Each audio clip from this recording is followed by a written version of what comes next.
আহারে, এইবার সুদের টাকা অনেকগুলা পাইলাম, একটা দামড়া গরু কিনলাম। এই এই এই এই এই গরুটা কালকে কুরবানি দিব, বুঝছেন তো। সুদের টাকা তো পাইছি, 3 লাখ টাকা দিয়ে একটা দামড়া গরু কিনলাম। এবার মজা করে কুরবানি দেব। ফ্রিজও কিনছি 2-3টা, মাংস বোঝাই করে রাখবো ফ্রিজে। মূর্খ কোথাকার, শিক্ষিত হয়ে মূর্খর মতন ব্যবহার করে, এখানে খুব খারাপ লাগে। যাই হোক, কমন সেন্সের অভাব আছে এই ছেলেটির।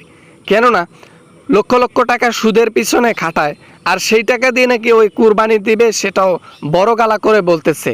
এ কুরবানি হবে না রে ভাই। কেন কোরবানি হবে না? তুমি কি বালটা জানো? তুমি হলো গরিব মানুষ, তুমি যেমন লেখাপড়া করছো, আমি লেখাপড়া করছি, অনেক বইয়েতে দেখছি সুদের টাকায় কোরবানি হয়, সেটাও আবার হালাল ভাবে, ঠিক আছে? তোমাকে নাক গলাতে হবে না, গরিব কোথাকার, গায়ের গন্ধ। দূরে যাও, দূরে যাও, দূরে যাও, সরে যাও এখান থেকে, বেয়াদব ছোড়া কোথাকার। মুখ খারাপ করে কথা বলবেন না প্লিজ। এখানে আপনারই পাপ হচ্ছে, আমারই না, ঠিক আছে? আমি একজন মৌলবী মানুষ, 5 ওয়াক্ত নামাজ পড়ি। আমি নামাজ পড়ি এবং হাদিসে দেখেছি এবং বড় বড় হুজুরের কাছে শুনেছি সুদের টাকায় কোরবানি হয় না। আপনি যতই বড় গালায় কথা বলুন না কেন, আপনার কোরবানি হবে না। আপনার হারাম টাকায় কখনো কোরবানি হবে? আল্লাহ তাআলা কখনোই কোরবানি হালাল করবেন না। টাকা তো টাকাই হয়, কুরবানিতে টাকা টাকাই হয়, সুদের টাকা হোক, ঘুষের টাকা হোক, আর বেতনের টাকাই হোক, টাকা তো টাকাই হয়, তাই না?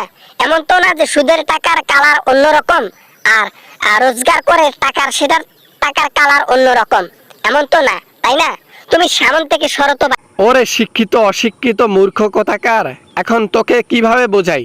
একটা কথা আছে না, চকচক করলে আসলে শোনা হয় না, তেমন টাকা হলেই আসলে টাকা হালাল হয় না। এটার জন্য রোজগার করতে হয় সহি মনে, হালালভাবে। সুদের টাকা কখনো কুরবানি হবে? এটা কখনোই না।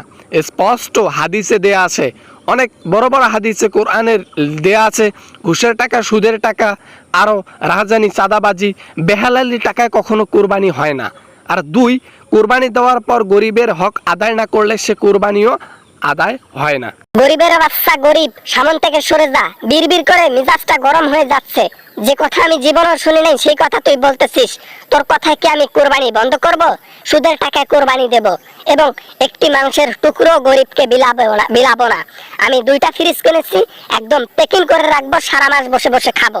কুরবানি দেবেন, কোরবানির নিয়ম কানুন জানেন না। কোরবানি দিবেন, কোরবানির নিয়ম কানুন আগে জেনে আসুন, তারপর কোরবানি দিন। কোরবানি মুখের কথা না। আজকে কোরবান দিতে দিতে এখন পশু কোরবান হচ্ছে। যদি ছেলে কোরবান দেওয়া হতো না, তাহলে বুঝতেন কত কষ্টকর। হালাল রুজি রোজগার করে কোরবানি দেবেন, বুঝতে পারছেন? এখন আমার কথা তিতো লাগতে পারে, অনেকেই এরকম আছে বাংলাদেশের মধ্যে যে সুদের টাকা কোরবানিতে লাগাবে, ঘুষের টাকা কোরবানিতে লাগাবে। এর একটি টাকা যদি স্পর্শ হয় কোরবানিতে, সে কোরবানি আল্লাহ তাআলা কবুল করবেন না। আশা করি বুঝতে পারছেন সবাই।